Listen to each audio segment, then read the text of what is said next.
नमस्कार, TV 27 news देख रहे हैं आप और मैं हूं आपके साथ दिनकर आनंद।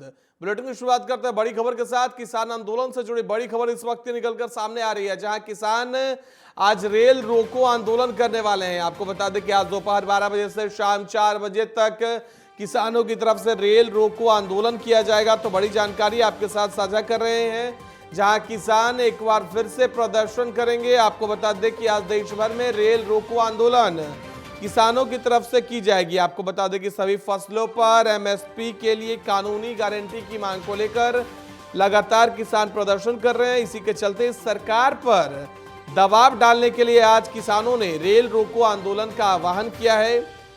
किसानों की माने तो वो 4 घंटे तक ट्रेन रोकेंगे। इस बीच किसान मजदूर मोर्चा के नेता सरविंद सिंह पंडेर ने सभी से कहा है कि प्रदर्शनकारी किसान फिरोजपुर, अमृतसर, रूपनगर, गुरदासपुर जिले सहित पंजाब में कई स्थानों पर रेलवे पटरियों पर बैठेंगे। इसके साथ ही आपको बता दें कि पंडेर ने कहा कि 13 फरवरी को पंजाब हरियाणा सीमा पर शुरू हुए आंदोलन के तहत हमने आज देश भर में रेल रोको का आह्वान किया। हम देश के सभी किसानों, मजदूरों और आम लोगों से आग्रह करते हैं कि वे बड़ी संख्या में रेल रोको में हमारा समर्थन करें। तो आपको बता दें किसान नेता सरवंत सिंह पंडेर ने आम लोगों से अपील की है कि आप बड़ी से बड़ी संख्या में हम लोगों का समर्थन करें। साथ ही आपको बता दें किसानों का यह प्रदर्शन 13 फरवरी से लगातार जारी है। इस किसान आंदोलन 2.0 में एक किसान शुभकरण सिंह की पुलिस से झड़प के दौरान मौत भी हो गई थी, जिसके बाद किसानों में काफी रोष देखा गया था। वही किसान आंदोलन से जुड़ी इस वक्त की बड़ी खबर आपके साथ साझा कर रहे हैं, जहां किसान आज रेल रोको आंदोलन करने वाले हैं। आपको बता दें कि दोपहर 12 बजे से शाम 4 बजे के बीच यह आंदोलन किया जाएगा। इस आंदोलन में मध्य प्रदेश, राजस्थान, तेलंगाना, पंजाब, हरियाणा और बिहार के किसान शामिल होंगे। और किसान नेता सरवंत सिंह पंडेर ने इन राज्यों के सभी किसानों से अपील की है कि आप अपने अपने राज्यों में अपने नजदीकी स्टेशन पर पहुंचे और 12 बजे से 4 बजे तक आप रेल रोके। सरकार पर दबाव डालने की लगातार कोशिश की जा रही है किसानों की तरफ से। आपको बता दें कि इस दौरान सरवंत सिंह पंडेर ने लोगों से आग्रह किया है कि जो लोग आज दोपहर 12 बजे से शाम 4 बजे के बीच ट्रेन यात्रा करना चाहते हैं, वो आज 4 घंटे तक ऐसा न करें। आज लोगों को थोड़ी असुविधा का सामना करना पड़ सकता है। यह आंशिक रेल रोको आह्वान है। तो आपको बता दें कि 13 फरवरी से किसानों का दिल्ली मार्च शुरू हुआ था। सुरक्षा बलों की तरफ से दिल्ली की ओर मार्च रोके जाने के बाद प्रदर्शनकारी किसान और हरियाणा, पंजाब के किसान शंभू और खनौरी बॉर्डर पर डेरा डाले हुए थे, जिसके बाद आज किसान नेता आज रेल रोको आंदोलन करेंगे। बता दें दोपहर 12 बजे से शाम 4 बजे तक यह आंदोलन होगा और इसमें बड़ी संख्या में किसान बैठेंगे। आपको बता दें कि अगर सिर्फ पंजाब और हरियाणा की बात कर ली जाए तो फिरोजपुर, अमृतसर, रूपनगर, गुरदासपुर जिलों सहित पंजाब में कई स्थानों पर रेलवे पटरियों पर किसानों ने बैठने का आह्वान किया है। इसके साथ ही आपको बता दें कि किसान नेता सरविंद सिंह पंडेर का कहना है कि तेलंगाना, मध्य प्रदेश, राजस्थान, बिहार, पंजाब, हरियाणा जैसे राज्यों में किसान रेल रोको आंदोलन करेंगे।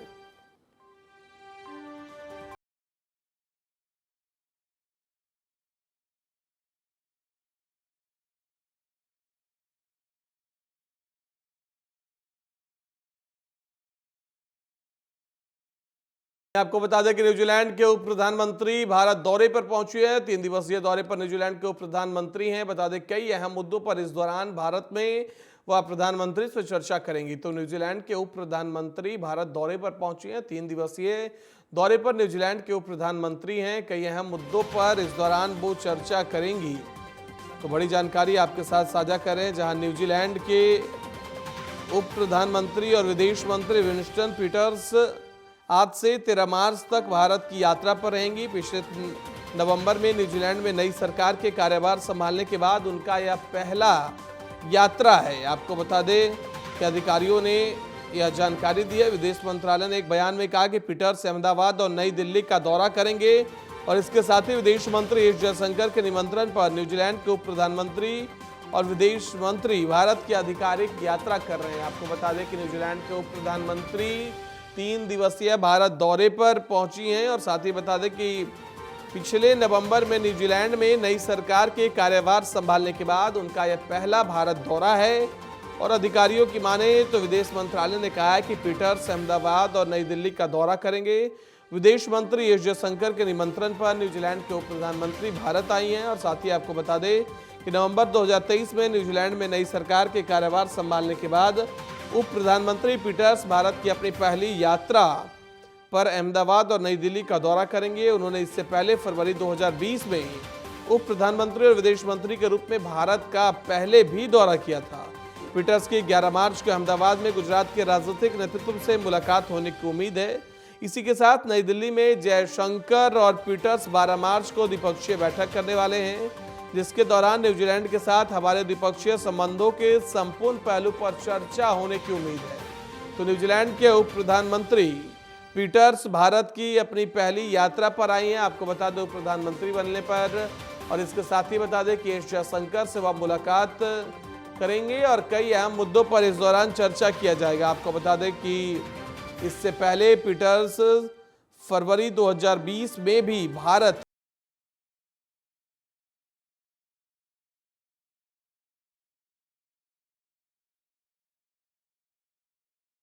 साथ ही बता दें न्यूजीलैंड के उप प्रधानमंत्री मुलाकात करेंगे 3 दिवसीय दौरे पर। न्यूजीलैंड के उप प्रधानमंत्री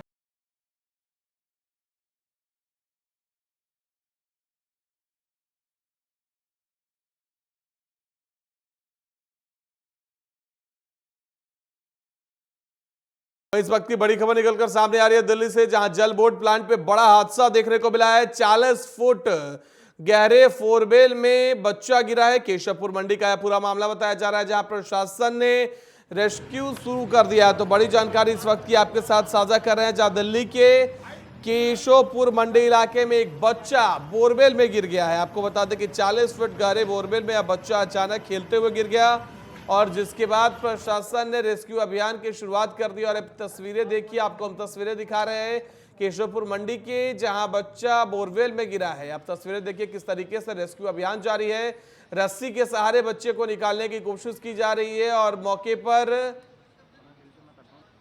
रेस्क्यू टीम पहुंची हुई है। 40 फुट गहरे बोरवेल में बच्चा गिर गया। आपको बता दें कि खेलने के दौरान बच्चा बोरवेल में गिरा है और ये दिल्ली के केशवपुर मंडी इलाके की पूरी घटना आपके साथ साझा कर रहे हैं, जहां एक बच्चा अचानक खेलते हुए गिर गया और जिसके बाद सूचना मिलते ही फायर सर्विस और दिल्ली पुलिस मौके पर पहुंच गई है। जिसके बाद हालात का जायजा लेते हुए एनडीआरएफ की टीम भी मौके पर पहुंची है और फिलहाल प्रशासन की तरफ से रेस्क्यू अभियान जारी है। बच्चे को निकालने की कोशिश लगातार जारी है, लेकिन अब तक कोई सफलता हाथ नहीं लगी है। तो बड़ी जानकारी आपके साथ साझा कर रहे हैं केशवपुर मंडी से।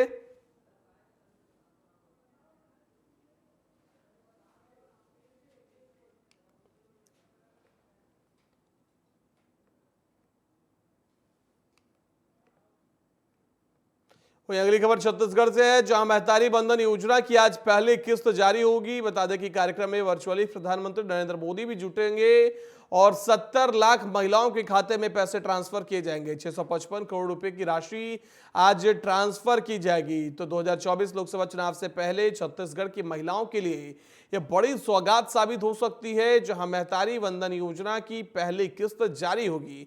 आपको बता दें कि वर्चुअली इस कार्यक्रम में प्रधानमंत्री नरेंद्र मोदी भी जुड़ने वाले हैं और 70 लाख महिलाओं के खाते में पैसे ट्रांसफर किए जाएंगे। और साथ ही जानकारी दे दें कि 655 करोड़ रुपए की राशि आज इस कार्यक्रम के जरिए ट्रांसफर की जाएगी। तो बड़ी जानकारी आपके साथ साझा कर रहे हैं, जहां 2024 लोकसभा चुनाव से पहले छत्तीसगढ़ की महिलाओं को बड़ी सौगात मिलने वाली है। महतारी वंदन योजना की पहली किस्त जारी हो सकती है। आपको बता दें कि आज प्रधानमंत्री नरेंद्र मोदी इस कार्यक्रम में वर्चुअली शामिल होंगे। तो महतारी वंदन योजना को लेकर महिलाओं के लिए अच्छी खबर है। सालाना 12,000 यानी हर महीने 1,000 रुपये मिलने की उम्मीद लगाई।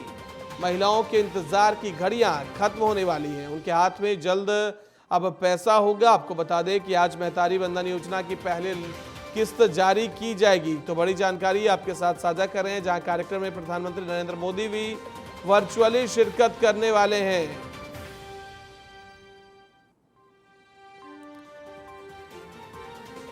बड़ी जानकारी आपके साथ साझा कर रहे हैं, जहां महतारी वंदन योजना की पहली किस्त जारी की जाएगी। वर्चुअली कार्यक्रम में प्रधानमंत्री नरेंद्र मोदी भी जुड़ने वाले हैं। तो महिलाओं के लिए अच्छी खबर निकलकर सामने आई है, जहां सालाना 12,000 रुपये महतारी वंदन योजना में महिलाओं को मिलने वाली है, जिसकी पहली किस्त यानी पहली बार महिलाओं के खाते में पैसे ट्रांसफर किया जाएगा। आपको बता दें कि कार्यक्रम में प्रधानमंत्री नरेंद्र मोदी भी शामिल होंगे। 70 लाख महिलाओं के खाते में पैसे ट्रांसफर किए जाने हैं। आपको बता दें 70 लाख से ज्यादा महिलाओं के खाते में 1,000 रुपए जारी किया जाएगा।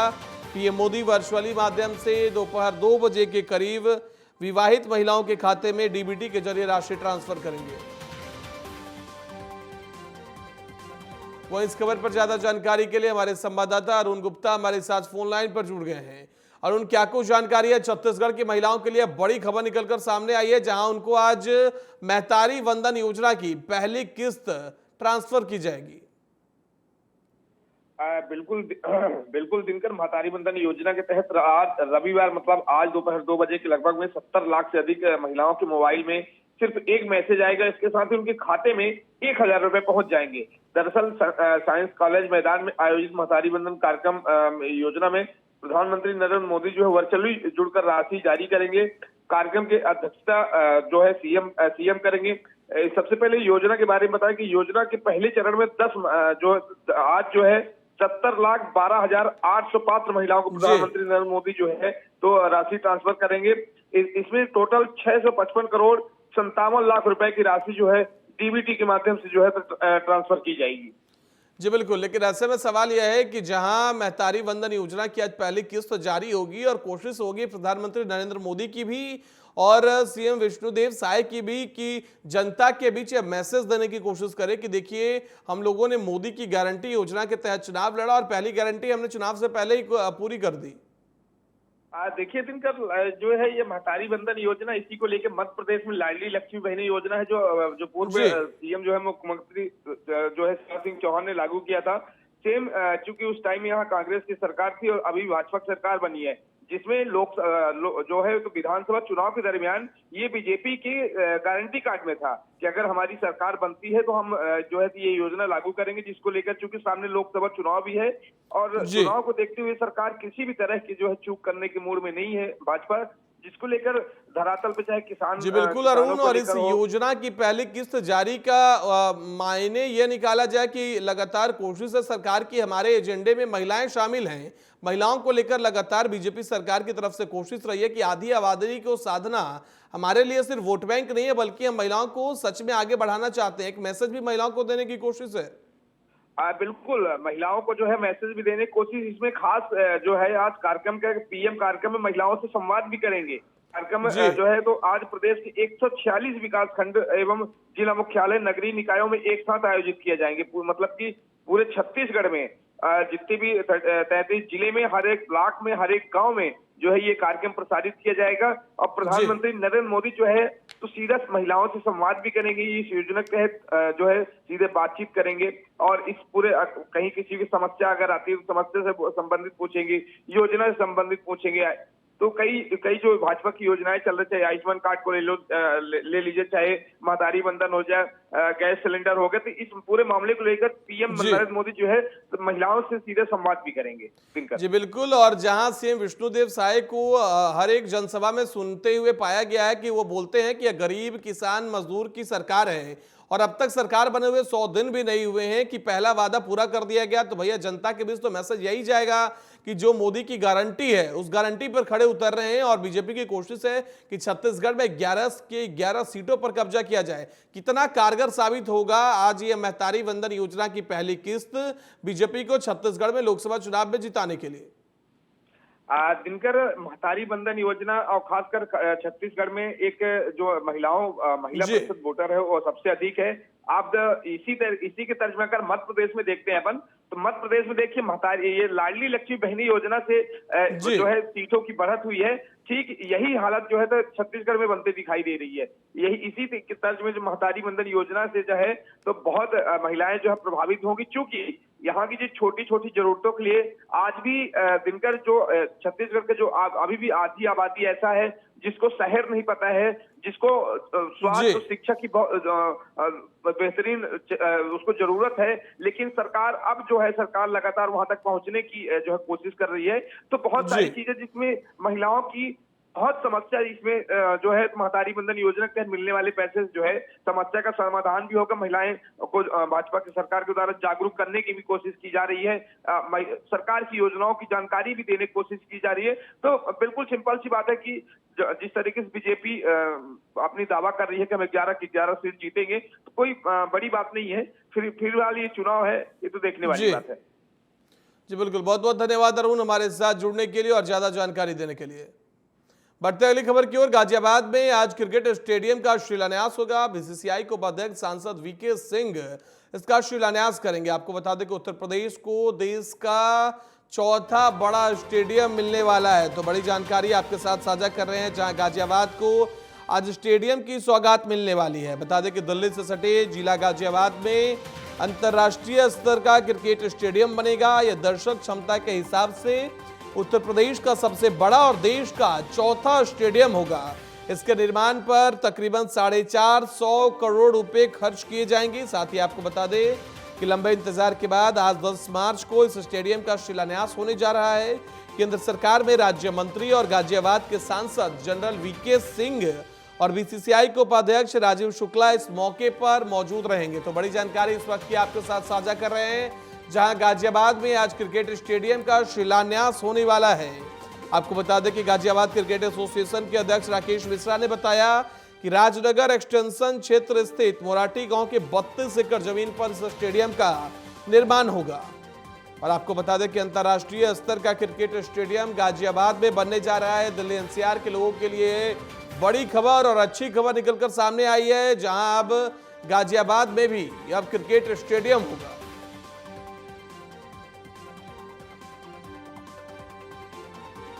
वो इस खबर पर ज्यादा जानकारी के लिए हमारे संवाददाता डॉक्टर वी जमा हमारे साथ जुड़ गए हैं फोन लाइन पर। वी जमा, क्या कुछ जानकारी है आपके पास? गाजियाबाद में इतनी बड़ी स्टेडियम का शिलान्यास मिलना लोकसभा चुनाव से पहले क्या एक वोटरों को साधने की कोशिश है, या वाकई बहुत दिनों से मांग थी जिसको लेकर सरकार ने आज शिलान्यास करने का फैसला किया है? हाँ, देखिए, ये क्रिकेट स्टेडियम इंटरनेशनल लेवल का क्रिकेट स्टेडियम है। करीब 55,000 सीटिंग कैपेसिटी का ये स्टेडियम बनाने की योजना पिछले करीब 7 सालों से थी यहाँ पर, जिसके लिए जमीन अधिग्रहण चल रहा था। बीच में हालांकि अधिग्रहण को लेकर के कुछ विवाद हो गया था, उसकी वजह से ये प्रोजेक्ट डिले रहा। अब तक इस प्रोजेक्ट को बन जाना चाहिए था। 2022 जो है वो लक्ष्य रखा गया था कि 2022 तक इस क्रिकेट स्टेडियम को तैयार कर लिया जाएगा। लेकिन फिलहाल बहुत सारी पेचीदगियां रही, जिसकी वजह से लगातार ये देरी होती रही और अब जाकर के इसका आज शिलान्यास होगा। 3 बजे दिल्ली से इसका जो है वर्चुअल शिलान्यास किया जाएगा जनरल वीके सिंह और राजीव शुक्ला द्वारा। जी, ये यूपी का सबसे बड़ा स्टेडियम है और दिल्ली से ठीक लगा हुआ जो गाजियाबाद जनपद है उसके लिए काफी बड़ी बात है। और जहां तक बात लोकसभा से ठीक पहले इसके उद्घाटन इसके शिलान्यास की हो रही है, तो निश्चित रूप से कहीं न कहीं वोटरों को ये प्रभावित करता है। दूसरी बात ये है कि जब भी कोई बड़ा काम होता है तो उसके आधार पर न सिर्फ उस स्थानीय चुनाव पर प्रभाव पड़ता है, बल्कि पूरे प्रदेश और देश में भी उसको एक तरीके से मॉडल के तौर पर पेश किया जाता है। तो निश्चित रूप से ये गाजियाबाद के लिए बड़ी खबर है और साथ ही साथ वोटरों की दृष्टि से भी देखा जाएगा तो बीजेपी के लिए काफी जी बिल्कुल, क्योंकि जो यूथ वोटर है उनके बीच क्रिकेट को लेकर एक अलग प्रेम है देश में, और खासकर दिल्ली एनसीआर में न जाने कितने क्रिकेट एकेडमी हैं जहां बच्चे खेलते हैं, और जब उनके बीच एक बड़ा अंतर्राष्ट्रीय स्तर का क्रिकेट स्टेडियम जब शिलान्यास हो रहा है, तो ऐसे में वोटरों का झुकाव तो सरकार की तरफ होगा। यार मैं आपसे यह जानना चाहता हूं कि इसका शुरुआत 2015 में हुई थी, उसके बाद जमीन के मुआवजे को लेकर और हाईटेंशन तार गुजरने को लेकर इस पर पूरा मामला फंसा था। जनरल वीके सिंह ने इसमें हस्तक्षेप किया। आज मामले का वो पूरा शिलान्यास करने के दौरान भी जनरल वीके सिंह मौजूद रहेंगे। कितनी बड़ी उपलब्धि या गाजियाबाद के लोगों के लिए होगी, क्योंकि उत्तर प्रदेश का सबसे बड़ा स्टेडियम इसे कहा जा रहा है। हाँ बिल्कुल, मैंने पहले बताया कि कायदे में इसकी शुरुआत करीब 7-8 साल पहले हो गई थी 2015 में, और इसके लिए जो लक्ष्य रखा गया था वो 2022 था कि 2022 तक इसको कंप्लीट कर लिया जाएगा, लेकिन ऐसा नहीं हो पाया। अब 2024 में हम लोग प्रवेश कर चुके हैं, सर पर चुनाव है और अब इसका शिलान्यास हो रहा है। इसके जमीन अधिग्रहण को लेकर के बहुत सारी पेचीदगियां थी जो जिन पर जिम्मेदारी दी गई थी, जो गाजियाबाद क्रिकेट एसोसिएशन के अध्यक्ष राकेश मिश्रा थे, उनके ऊपर ये पूरी जिम्मेदारी बहुत बहुत थी कि धन्यवाद वो- आपका विजय हमारे साथ जुड़ने के लिए और ज्यादा जानकारी देने के लिए।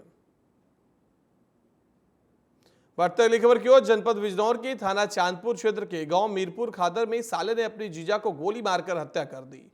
हत्या की सूचना मिलते ही मौके पर पहुंची पुलिस ने मृतक के शव को कब्जे में लेकर पोस्टमार्टम के लिए भेज दिया और आरोपी को गिरफ्तार कर लिया है। चांदपुर थाना पुलिस को सूचना प्राप्त हुई कि मीरापुर खादर ग्राम में ब्रजेश डब्बूर ब्रजेश नामक एक लड़के को उसके साले, जिसका नाम लवी है, उसने गोली मार के हत्या कर दी है। इस सूचना पुलिस तत्काल मौके पर पहुंची। पुलिस ने मुख्य अभियुक्त लवी, उसका सगा साला है, उसको पुलिस ने हिरासत में ले लिया है। अन्य जो अभियुक्त हैं उनकी तलाश जारी है। डेड बॉडी को पोस्टमार्टम हेतु मोर्चरी भेज दिया गया है। मेरे द्वारा परिजनों से बातचीत कर ली गई है, उनसे तहरीर प्राप्त की जा रही है। तहरीर प्राप्त करते ही FIR दर्ज करके अग्रिम नैदानिक कार्रवाई की। लोकसभा चुनाव में कुछ ही महीने बाकी हैं। बीजेपी इस चुनाव में 400 सीटों का लक्ष्य लेकर तैयारियों में जुटी हुई है। वहीं कांग्रेस भी अपने वोटों की बढ़ोतरी करने की कोशिश में है। ऐसे में चुनाव में हार और जीत का गेम तय करने वाले उत्तर प्रदेश पर राजनीतिक पार्टियों की नजरें टिकी हुई है। उत्तर प्रदेश के लगभग कई लोकसभा सीटों को प्रभावित करने वाला निषाद समुदाय और संजय निषाद 2024 चुनाव में कितने अहम हैं, इस रिपोर्ट के जरिए समझिए। 2024 की चुनावी मझधार, निषाद करेंगे किसकी नैया पार? रामराज और निषाद, 80 सीटों पर बनेगी बात। लोकसभा चुनाव 2024 की तैयारी में सभी पार्टियां जुटी हुई हैं। बीजेपी और कांग्रेस दोनों ने स्थानीय पार्टियों को साधने का काम शुरू कर दिया है। चुनाव में हार और जीत का गेम तय करने वाले प्रदेश उत्तर प्रदेश पर राजनीतिक पार्टियों की नजरें टिकी हुई हैं। उत्तर प्रदेश की लगभग कई लोकसभा सीटों को प्रभावित करने वाला निषाद समुदाय दशकों से उत्तर प्रदेश की राजनीति में गेम मेकर की भूमिका निभाता रहा है। पता चला कि 2015 में शुरू किया, 2017 में जब पहला चुनाव लड़ा तो मैंने 7.5 लाख वोट पाया और मैं 70 सीटें लड़ा। मैंने 40,000, 30,000, 20,000, 25,000 वोट लिया निषादों का। इनके दिमाग में रहता था 1-2 हज़ार निषाद होंगे, 5,000 होंगे। आगे हार गए 5,000, 10,000 वोटों से, जिसपे विजय मिश्रा जी जीते थे। हाँ, हमने ऐतिहासिक जीत दिया। और भले हम हार गए लेकिन हमारे वोट से 70 सीटें हारे सपा बसपा, और सरकार इनकी खत्म हो गई। और मैंने पहले भी कहा कि दलित और पिछड़ों के नाम पर सरकार बनाने वाले लोग ये केवल हाथी दिखती है इनके यहाँ। उत्तर प्रदेश की कुल OBC आबादी में 17 से 18% आबादी निषादों की है। इस हिसाब से मोटे तौर पर यह आकलन लगाया जाता है कि इनकी आबादी यूपी की करीब आधी से अधिक लोकसभा सीटों के परिणाम को बदलने की भूमिका में है। ऐसे में 2024 लोकसभा चुनाव का गेम चेंजर और 80 लोकसभा सीटों पर कब्जा करने के लिए निषाद समुदाय का साथ आना बहुत ही जरूरी हो जाता है। 2019 में जब मोदी के साथ आ गए 18% वोट लेके, तो सपा बसपा एक होके भी कुछ नहीं हो पाई, खत्म हो गए। देख लीजिए, क्योंकि ये आबादी 18% है और ये जली हुई, राजनीति से जली हुई। देखिए, उम्र में ढला हो, ऊर्जा में गला हो, राजनीति में जला हो। ये राजनीति में जले हुए लोग हैं और हमारे लोगों को उम्र भर दरी बिछवाया, झोला उठवाया, किसी को मंत्री कैबिनेट नहीं बनाया, न तो उनको दिखाई दिया। आज के दिन में सारा पैसा खर्च करा दिया लड़ा लड़ा के हमारे समाज को। कांग्रेस पार्टी भी मलाह समुदाय को जोड़ने के लिए खास प्लान बना रही है, तो सपा भी निषाद समुदाय के जरिए सियासी मझधार पार करना चाहती है। लेकिन निषाद समुदाय के बड़े नेता संजय निषाद यह साफ कर चुके हैं कि निषाद समुदाय राम और निषाद राज की तरह एक दूसरे के साथ खड़े हैं। आपने देखा होगा कि जब मैं आ गया तो 2023 में सारे नगर निगम नदियों के किनारे है महानगर, वो सब जीत के दिखा दिया। इसके मतलब ये 18% निषाद की आबादी और भी प्रदेशों में, छत्तीसगढ़ है, मध्य प्रदेश है, राजस्थान में गया, रैली कर दिया। हमने कहा मोदी के साथ रहो, NDA हम लोग अलग अलग नहीं है। भोजन भी थाली ही कमल है, कमल ही भोजन वाली थाली है। आप साथ रहो, खाली मतलब। तो ये मछुआ समुदाय मोदी के साथ करे, मेरे जैसे सारी जातियां। संजय निषाद ओम प्रकाश राजभर और अनुप्रिया पटेल से ज्यादा प्रभावी नेता माने जाते हैं। संजय निषाद के पास वोटों का पिटारा है और इस पिटारे के सहारे किसी भी पार्टी की नैया पार हो सकती है। संजय निषाद की काट अभी किसी भी पार्टी को नहीं मिल पाई है। संजय निषाद उत्तर प्रदेश में अपनी जाति के इकलौते सर्वमान्य नेता माने जाते हैं। सामान्य भाषा में कहें तो किसी भी पार्टी को उत्तर प्रदेश में अपनी दबदबा कायम करने के लिए संजय निषाद का साथ संजीवनी की तरह काम आएगा। संजय निषाद फिलहाल बीजेपी के साथ हैं और अपनी संजीवनी बीजेपी को देने के लिए एक एमपी और एक एमएलसी सीट की मांग कर रहे हैं। अभी तो फिलहाल हमें एक सिंबल पर एक सीट मिलनी चाहिए, फिर एमएलसी है, 3 बार से हम वोट डाल रहे हैं एमएलसी का, उसमें जिस तरीके से सबको एमएलसी दिया जा रहा है उस तरीके से एमएलसी 3 बार राज्यसभा में भी दिया हमने, अभी एमएलसी, तो एक एमएलसी मिलनी चाहिए। अब देखना यह होगा कि निषाद पार्टी और बीजेपी के बीच का गठबंधन मजबूत हो पाता है या फिर निषाद पार्टी का वोट किसी और पार्टी के पाले में जाएगा। Bureau report, TV 27 news, Delhi. Bulletin में फिलहाल इतना ही। देश दुनिया की बाकी खबरों के लिए देखते रहिए टीवी 27।